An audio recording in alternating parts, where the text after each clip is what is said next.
We gave them everything. Then the fire revealed who they really were. For 10 years, we opened our home to them. Every birthday, every Thanksgiving, every tear and triumph.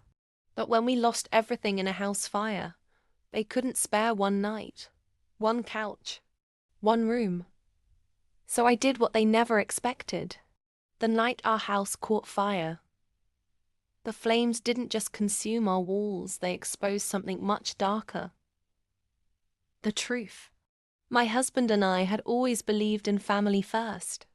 That's why his brother, his sister-in-law, and their 2 spoiled kids were welcome in our home, every single week. When they had nowhere to host dinners, we hosted. When they were broke, we fed them. When they argued, we patched things up in our living room. We never kept score, until the fire forced us to.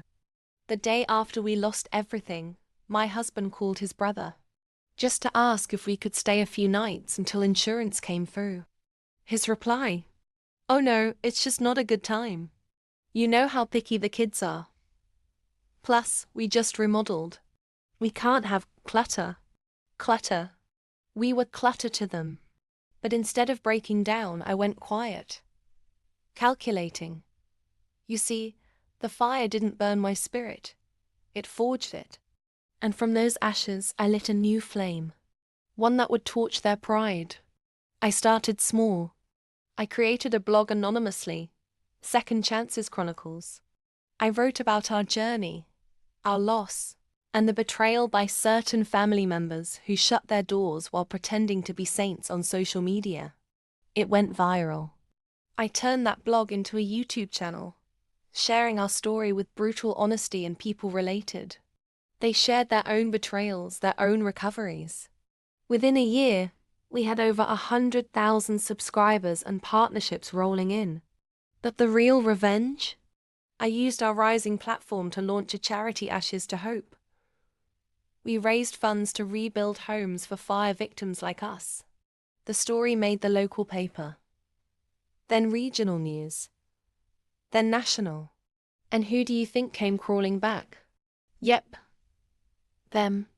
They called, emailed, DM'd us like we were long-lost heroes.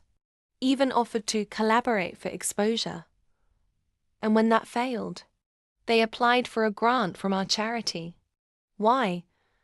Because 2 months later, their home flooded during a freak winter storm. Their application denied. Not out of pettiness, but because the system checks if you've ever denied emergency help to a displaced family member. Oops. But the real twist, we did help them. Secretly. Through a fake donor name, we sent them the funds they needed anonymously. Why? Because I wanted them to wonder forever. Why would someone I discarded still help me? That question will haunt them longer than any denial ever could.